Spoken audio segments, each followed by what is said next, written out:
Have you ever been working or walking and all of a sudden you've realized, man, my feet are freezing? Or even had them just whisper, it's getting cold. It can have a massive impact on the body.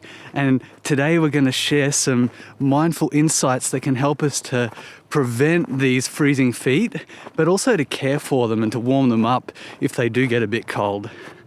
So my hands right now are starting to scream at me as well and say, man, it's freezing. I'm almost ready to go on strike, getting a bit achy. So let's go inside and do the rest of this.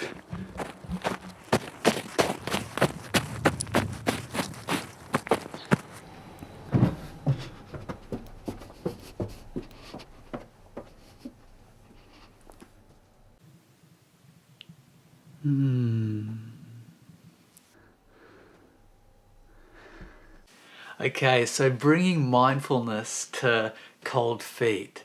And that starts with some compassion. So really feeling what's going on there and looking to understand, why is this happening? There could be any number of ways that we can get ourselves some cold feet. And one way could be going out, walking in the cold, kicking around the snow and getting out in that.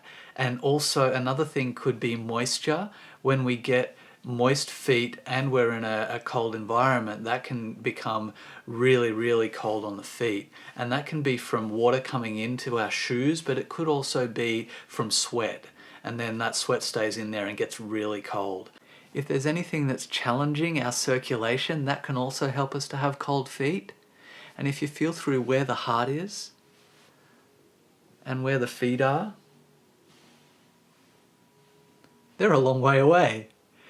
So because of that distance, we can generally lose circulation in the feet first if there's any other issues with our circulation.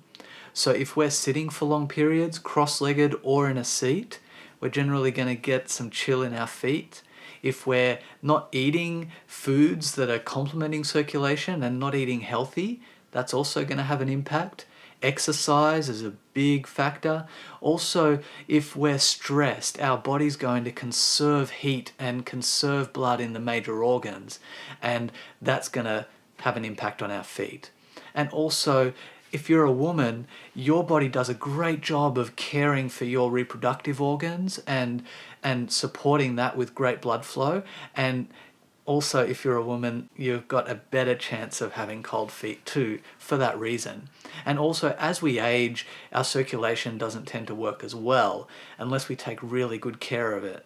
And there's lots of other factors that can contribute to potentially having cold feet. And there's lots of complications related to that as well.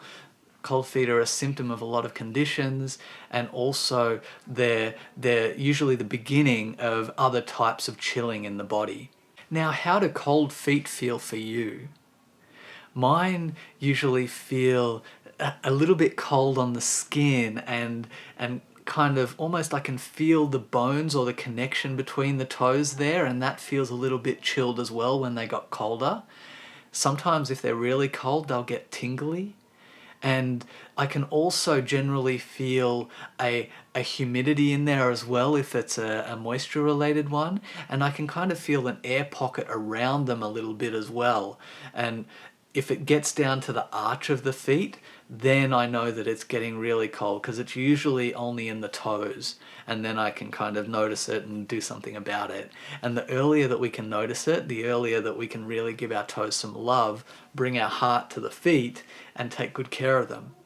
So what can we do if we check in with our feet and they're saying, it's getting a bit cold down here? For me, number one is to keep them dry. So if I've been outside and got them a bit wet, I dry them off as soon as possible, because wet feet become cold feet very quickly. And also, I want to be very mindful and aware of any sweating going on in my feet as well. I want to use organic cotton socks that can breathe.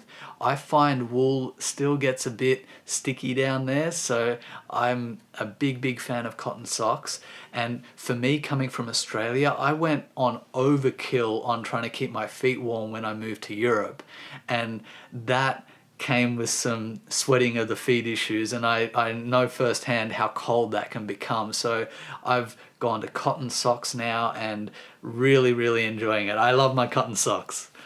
Another thing that we can do is massage. I absolutely love massage for the feet, and as a regular practice. I started doing that to get some circulation moving and to just give some self-care to the feet every day. And I also noticed that some arthritis that I was getting in my big right toe has also gone away as well. So just working that area and just giving it some love every day is really beautiful. You can also use well-insulated, breathable shoes, and I would invest in an amazing pair of breathable, super warm slippers. I was given these by a friend, Reingard, in Austria. Thank you so much, Reingard. These are amazing. They're super warm, comfortable, breathable, and very just light and practical. And they're amazing. So I would really invest in a pair of them. Another thing that you can do if you've got the space is a foot bath. Just a soak and just really pampering those with some salts and maybe some oils, and taking good care of those feet. And another thing that I've heard recently is using the glove packs, the heating packs, and putting them in shoes as well, especially in places like Canada and Northern Europe. It can become really chilly around the feet. So they're the things that we can do to help improve our circulation and our blood flow in the feet. And it goes without saying that exercise, just walking around regularly, is a huge help as well. So what I would do as a mindfulness practice around this is check in on your regular check-ins. If you're doing morning and evening check-ins, check in on the state of the feet in addition to any other type of check-in that you're doing. I would also set an alarm to regularly, and I mean like at least once an hour at the beginning, to be able to just notice what the feet are doing. Just a simple question on the alarm: what are my feet doing? And that way you can go for a walk, just get a bit of movement going to get that circulation flowing, maybe a little bit of a foot rub, just giving those feet some attention so that they're not going to become really cold. Because if you sit down for too long, if you don't give them care early, they can become really challenging and lead to other complications. So the sooner that we can take care of them and give them some love, the more happy the whole ecosystem is going to be. So thank you so much for joining us for this mindful, warm, cuddly feet experience. And if you want more videos like this, please subscribe. And if you have any questions about this, if you want to share your insights into warming your feet, please leave them in the comments below. And I really appreciate your time and your feet. And I hope you and your feet have a wonderful week. Love you guys. Mwah.